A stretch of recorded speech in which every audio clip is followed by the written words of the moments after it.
Madagascar, 1828. A coup erupts in the royal palace as King Radama I lies dead under mysterious circumstances. His widow, a woman born into obscurity, seizes power through violence and betrayal. For the next 33 years, Queen Ranavalona I would rule Madagascar with an iron fist, her reign becoming synonymous with systematic terror, mass executions, and unimaginable brutality. By the time her rule ended, historians estimate she was responsible for the deaths of over 2.5 million people, reducing Madagascar's population by half. This is the story of how absolute power corrupted absolutely, and how one woman's paranoia and cruelty transformed a kingdom into a charnel house.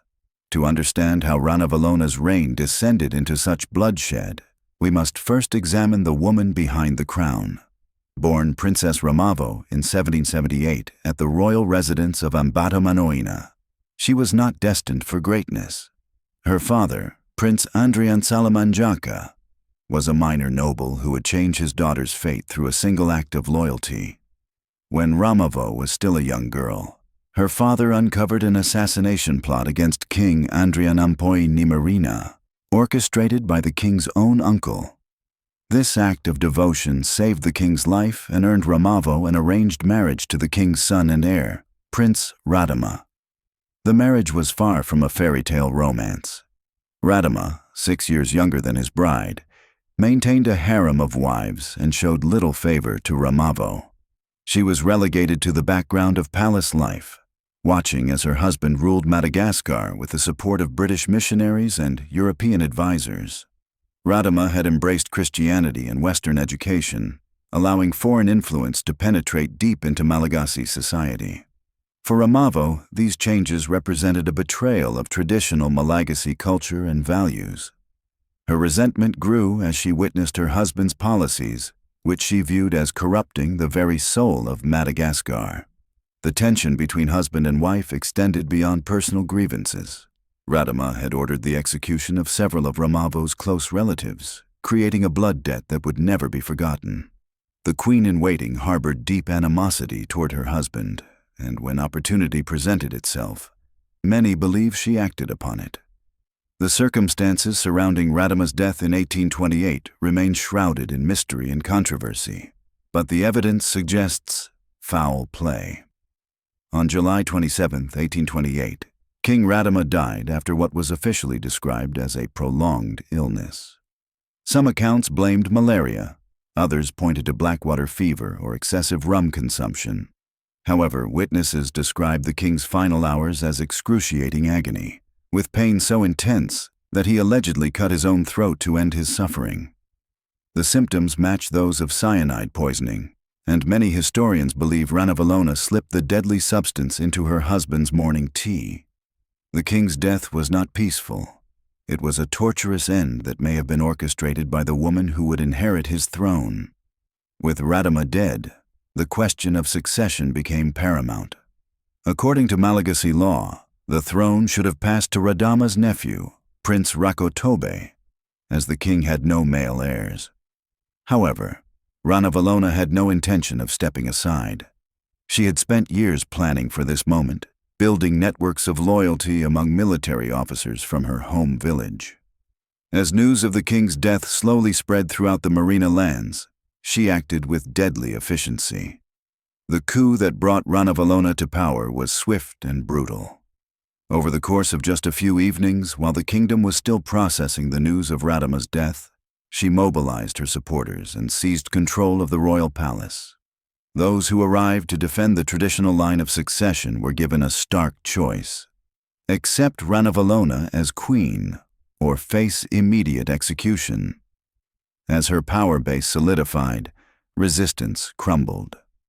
The general of the army was summoned to the palace and asked politely for his oath of allegiance, with the clear understanding that refusal meant death. He gulped and gave his oath, cementing Ranavalona's hold on power. But the bloodshed was only beginning. Ranavalona understood that her claim to the throne was tenuous at best, and she moved decisively to eliminate all potential rivals.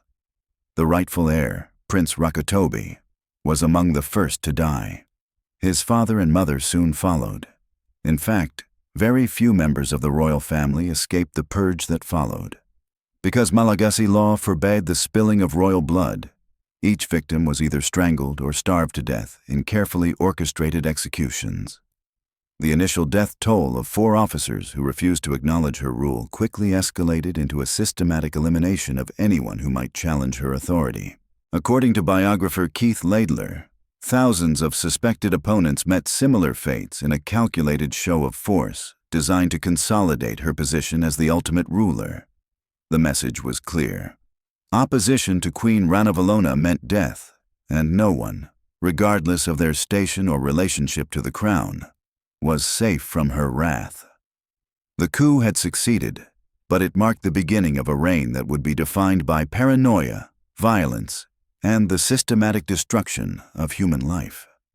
On August 1, 1828, Ranavalona was proclaimed Queen of Madagascar. The ceremonies that followed revealed the contradictions that would define her rule. In a secret accession ceremony, her body was anointed with the blood of a freshly killed bull, embracing the traditional Malagasy customs that connected her to the ancestral spirits and the land itself. This ancient ritual legitimized her rule in the eyes of traditional Malagasy society, binding her to the spiritual foundations of the kingdom. However, her public coronation told a different story. The grand ceremonial event was conducted in European style, with Ranavalona dressed in the elaborate garb of a French monarch. She understood the power of spectacle and the importance of projecting strength to both domestic and foreign audiences. This dual nature of her coronation ceremonies perfectly captured the central paradox of her reign. She would violently oppose European influence while simultaneously adopting European fashions and styles when it suited her purposes. The blood used in her traditional coronation was deeply symbolic. In Malagasy culture, the blood of the bull represented strength, fertility, and the life force itself. By being anointed with this blood, Ranavalona was symbolically absorbing these qualities, preparing herself for the challenges of rulership. Little did the witnesses know that blood would become the defining characteristic of her reign, spilled not in sacred ritual, but in systematic terror.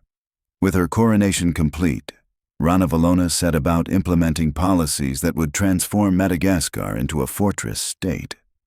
Her first major decree came in 1835, when she forbade the practice of Christianity among the Malagasy population. This wasn't merely a religious edict. It was a declaration of war against European influence in all its forms. The Queen viewed Christianity as a foreign contamination that threatened traditional Malagasy values and her own authority. Within a year of this decree, nearly all foreigners had fled her territory, leaving Madagascar increasingly isolated from the outside world. The persecution of Christians became one of the defining horrors of Ranavalona's reign. Those who possessed a Bible, worshipped in congregation, or continued to profess adherence to Christianity faced severe punishment. The penalties ranged from fines and imprisonment to trial by ordeal and execution. The Queen's security forces conducted systematic searches for Christian materials, and possession of religious texts became a capital offense. On August 14, 1836, Ranavalona ordered the first execution of a Christian convert, a 37-year-old woman named Rasalama. The method of execution was deliberately brutal and public. Rasalama was speared to death in front of a crowd. Her body then hurled from a cliff where dogs and carrion birds picked the corpse clean. This execution sent a clear message to Madagascar's Christian population. Their faith would not be tolerated, and their deaths would serve as warnings to others. The persecution escalated rapidly. Christian converts, even those of the highest rank, were enslaved, burned at the stake, boiled alive, dismembered, starved to death, flayed alive, or thrown from the rocks upon which the capital stood. The variety of execution methods reflected not just cruelty, but a calculated campaign of terror designed to break the will of the Christian community. Each method of death was chosen for maximum psychological impact, ensuring that the horror would spread throughout the population. One of the most infamous mass executions occurred near the Queen's Palace, where 15 Christian leaders were publicly executed in a manner designed to maximize their suffering and the psychological impact on witnesses. The victims were suspended by ropes 150 feet above a rock-filled ravine, their fate literally hanging in the balance. They were given a final opportunity to renounce their faith and save their lives, but when they refused, the ropes were cut and they plummeted to their deaths on the sharp stones below. This execution site would later become hallowed ground for Madagascar's Christian community. The spot where these martyrs died was eventually chosen as the location for the Underhalo Cathedral in Antananarivo, transforming a place of execution into a place of worship and remembrance. The cathedral stands today as a testament to the courage of those who chose death over the abandonment of their faith, and as a reminder of the price paid for religious freedom in Madagascar. But Christian persecution was only one aspect of Ranavalona's reign of terror. The Queen's primary instrument of control was the traditional practice of trial by ordeal, using the tangena poison. This ancient Malagasy custom involved extracting poison from the nut of the native tangena tree, scientifically known as Cerbera mangus. The accused would be forced to ingest this deadly substance, with the outcome determining their innocence or guilt in a twisted form of divine judgment. The tangena ordeal was not applied equally across Madagascar's social hierarchy. If nobles or freemen were compelled to undergo the ordeal, the poison was typically administered only after dog and rooster stand-ins had already died from its effects, providing some indication of the poison's potency. However, members of the slave class, known as Andevo, were required to immediately ingest the poison themselves without any preliminary testing. This class-based discrimination added another layer of injustice to an already brutal system. The mechanics of the ordeal were designed to create the illusion of divine intervention. The accused would be fed the poison along with 3 pieces of chicken skin. If all 3 pieces of skin were vomited up, innocence was declared, and the person was allowed to live. However, death or failure to regurgitate all 3 pieces of skin indicated guilt, sealing the victim's fate. The system was inherently biased toward death, as the cardiac glycosides in the tangena nut were designed to slowly stop the heart, making survival a matter of luck rather than innocence. The scale of death from the tangena ordeal was staggering and represented one of the most systematic forms of judicial murder in human history. On average, an estimated 20 to 50% of those who underwent the ordeal died, making it essentially a death sentence disguised as divine judgment. In the 1820s, before Ranavalona's reign, the tangena ordeal caused approximately 1,000 deaths annually. However, under her rule, this number tripled to around 3,000 annual deaths between 1828 and 1861. The statistics become even more horrifying when viewed in the context of Madagascar's total population. In 1838, it was estimated that as many as 100,000 people, representing about 20% of the population in the central Merina province, had died as a result of the tangena ordeal. This means that the poison may have been responsible for the deaths of as much as 2% of the population of the central province each year on average. These numbers represent not just statistics, but individual human tragedies, families destroyed, and communities terrorized by the constant threat of arbitrary execution. Ranavalona's use of the tangena ordeal was not random or chaotic. It was a carefully calculated instrument of political control. The Queen understood that the constant threat of the ordeal would keep her subjects in line, preventing organized resistance to her rule. The arbitrary nature of accusations meant that anyone could be subjected to the ordeal at any time, creating a climate of fear that permeated every level of society. This fear was the foundation of her power, and she wielded it with ruthless efficiency. The tangena ordeal also served as a convenient method for eliminating personal enemies and potential rivals. Accusations could be manufactured, witnesses could be coerced, and the poison would do the rest. The Queen's paranoia grew over time, and with it, the frequency of tangena ordeals increased. No one was safe from suspicion, and the mere rumor of disloyalty could result in a death sentence disguised as divine judgment. One particularly brutal example of Ranavalola's use of the tangena ordeal involved her former lover and high-ranking military official, Radama I. This man may have been the father of a son born to Ranavalona in the early years of her reign, but their relationship soured when he became romantically involved with another woman. The queen's personal vindictiveness knew no bounds, and she ordered Radama I to undergo the tangena ordeal. Understanding the true nature of the ordeal and refusing to participate in the charade of divine judgment, Radama I declined to drink the poison. His refusal was an act of defiance that could not be tolerated. Instead of the slow, agonizing death that the tangena nut would have provided, he chose immediate execution. In a final act of stoic courage, he coolly directed his executioner as to where the spear should enter his body, maintaining his dignity even in the face of death. He was speared in the throat, ending his life but denying the queen the satisfaction of seeing him suffer through the prolonged agony of poison. This execution demonstrated both Ranavalola's personal vindictiveness and her willingness to execute even those closest to her when they crossed her or threatened her position. The fact that Radama I chose immediate execution over the tangena ordeal speaks to the reputation of the poison as a particularly torturous form of death. The cardiac glycosides in the tangena nut would slowly stop the heart, causing prolonged suffering that could last for hours. For a proud military officer, a quick death by spear was preferable to the humiliation and agony of the poison ordeal. The queen's reign of terror extended far beyond the palace walls and the capital city. Her military campaigns against neighboring provinces were characterized by extraordinary brutality and systematic violence. Through the Phanampoana labor system, she could conscript large numbers of soldiers from the population of Merina, enabling her to raise a standing army estimated at 20,000 to 30,000 soldiers. This army was not merely a defensive force. It was an instrument of terror that she deployed repeatedly against communities that resisted Merina domination. These military expeditions were marked by mass executions of those who dared to resist.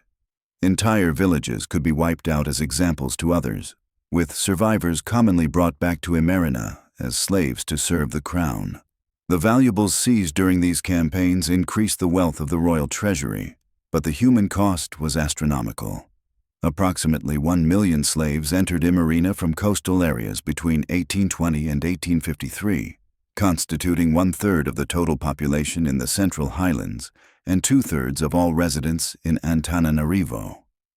The slave raids were not random acts of violence, but systematic campaigns designed to provide labor for the queen's increasingly grandiose projects. The Phanampoana system required massive amounts of human labor for public works, military service, and royal enterprises. When the local population proved insufficient, military expeditions were dispatched to capture additional workers. These raids devastated coastal communities and created a constant state of terror throughout Madagascar. The combination of warfare, forced labor, disease, and judicial murder had catastrophic effects on Madagascar's population. The demographic impact of Ranavalola's reign cannot be overstated. Between 1833 and 1839, Madagascar's population plummeted from approximately 5 million to 2.5 million people. This represents a demographic catastrophe of unprecedented proportions, with half the population disappearing in just 6 years. The causes were multiple. Warfare killed soldiers and civilians alike. Forced labor claimed thousands of lives. Disease spread rapidly through overcrowded conditions, and the tangena ordeal provided a constant source of mortality. These population figures represent more than statistical abstractions. They reflect the destruction of families, communities, and entire ways of life. The survivors lived in constant fear, never knowing when they might be called for military service, forced labor, or trial by ordeal. The psychological impact of this terror was as devastating as the physical destruction, creating a society where trust was impossible and survival depended on absolute submission to the queen's will. One of the most notorious examples of Ranavalola's callous disregard for human life occurred in 1845 with what became known as the disastrous buffalo hunt. The queen ordered a royal hunting expedition that required attendance from all nobles at her court. Each courtier was expected to bring a full retinue of underlings and slaves, transforming what should have been a simple hunting party into an unwieldy crowd of approximately 50,000 people. The expedition was a disaster from the beginning, conceived without proper planning or consideration for the logistics of moving such a massive group across difficult terrain. There were no adequate food supplies for the workers other than what they could extract from villages along the way, and even noblemen were forced to pay exorbitant prices for basic necessities like rice. As the expedition continued, the lack of planning became increasingly apparent and deadly. The human cost of this royal folly was staggering. Road builders fell ill and died from exhaustion and disease, only to be replaced by fresh recruits who met the same fate. The royal road became littered with corpses, most of which were not even buried but simply thrown into convenient ditches or under nearby bushes. The sight of unburied bodies along the route added to the horror and demoralization of the surviving participants. According to historical accounts, 10,000 men, women, and children perished during the 16 weeks of the Queen's hunt. The irony of this massive loss of life was made even more bitter by the fact that not a single buffalo was killed during the entire expedition. The buffalo hunt had claimed 10,000 human lives while failing to achieve its stated purpose, perfectly encapsulating the pointless brutality that characterized Ranavalola's later reign. The expedition had devolved from a royal hunting party into a death march, with the queen's subjects paying the ultimate price for her capricious whims. This buffalo hunt exemplifies how Ranavalola's rule became increasingly detached from reality as she aged. The queen's demands became more arbitrary and deadly, with little consideration for the practical consequences of her orders. By 1835, Ranavalola's reign had transformed Madagascar into an island of terror where death was dispensed with ritualistic precision. The queen's paranoia had reached fever pitch, and her methods of maintaining control grew increasingly savage and elaborate. What began as political consolidation had evolved into systematic genocide disguised as tradition. The tangena ordeal became Ranavalola's weapon of choice for eliminating perceived threats. This wasn't merely a judicial process, it was a death sentence wrapped in the veneer of divine judgment.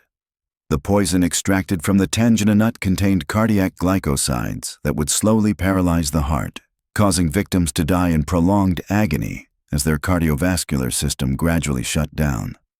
The queen understood this perfectly well, yet she weaponized this traditional practice on an unprecedented scale.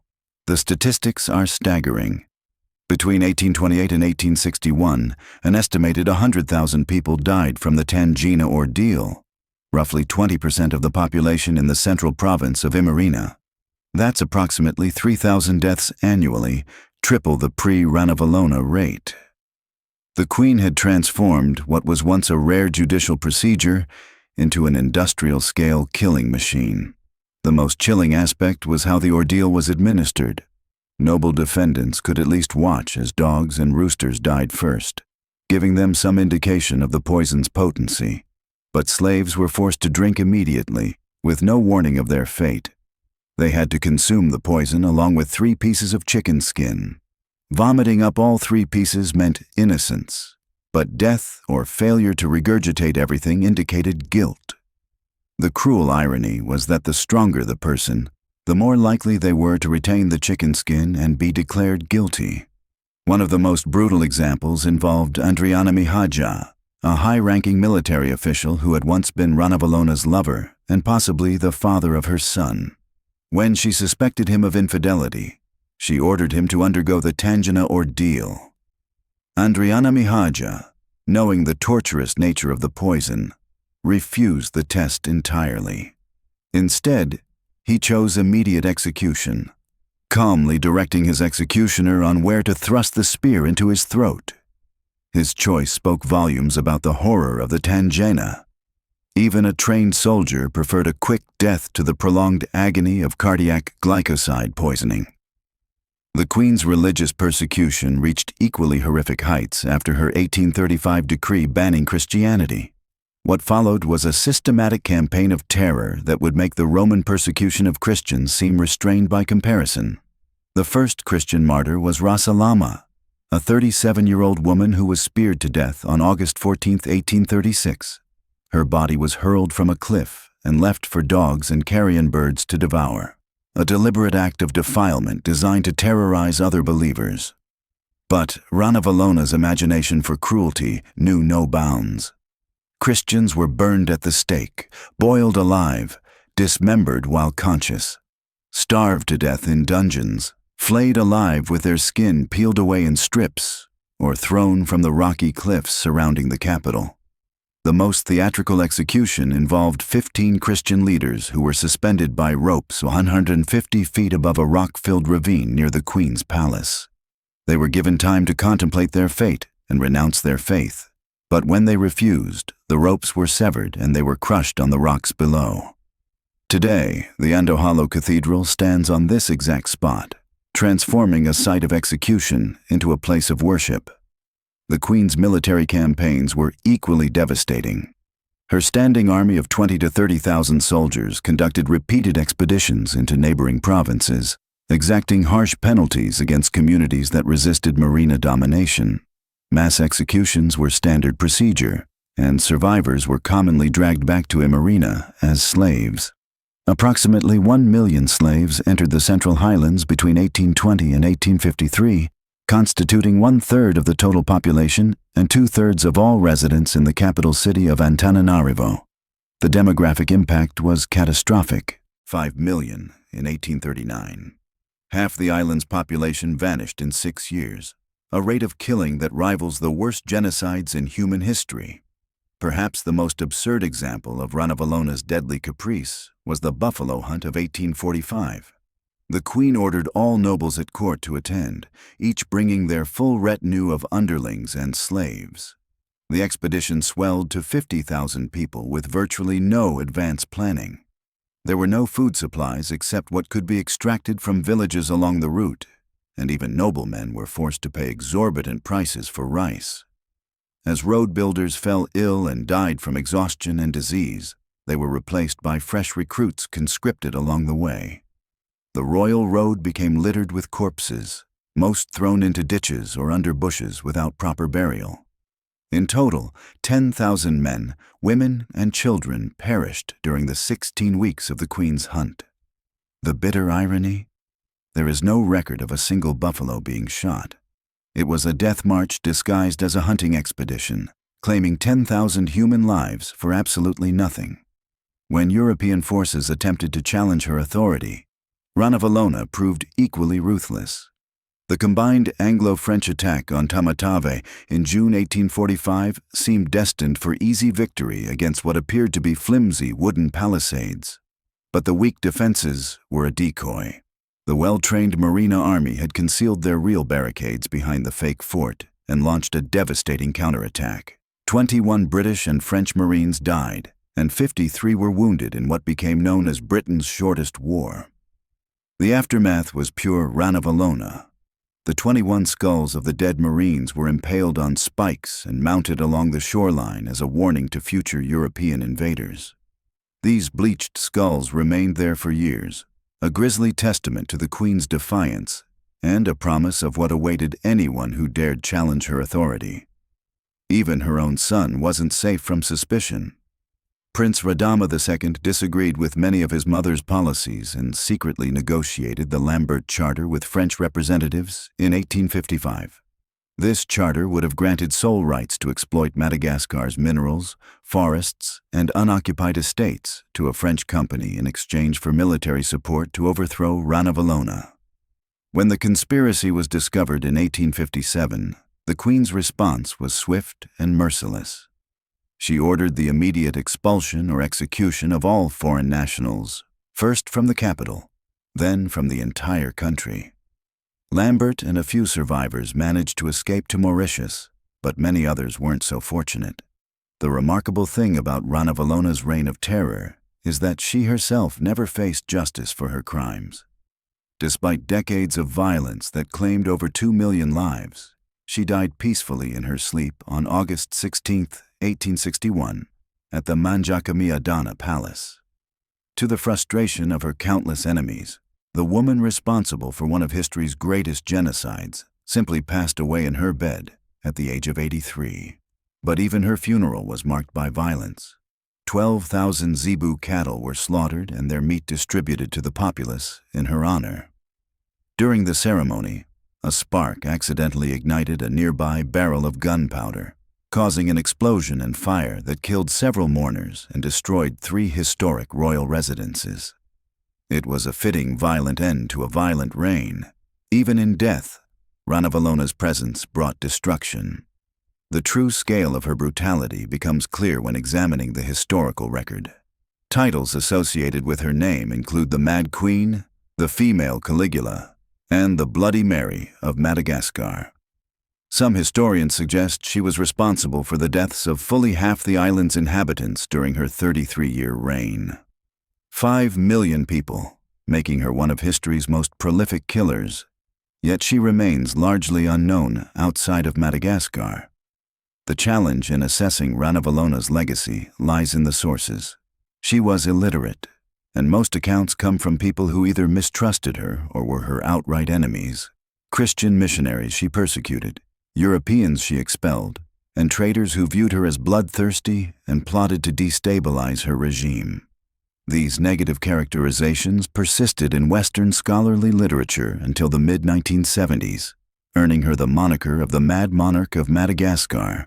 However, later academic research has attempted to recast her actions as those of a queen trying to protect Malagasy's sovereignty against European cultural and political encroachment. While this revisionist view has some merit, it cannot obscure the fundamental reality that Ranavalola's methods involved the systematic slaughter of her own people on an unprecedented scale. Whatever her motivations, the result was genocide. The blood that defined Ranavalola's reign wasn't just metaphorical, it was literal, ritualistic, and constant.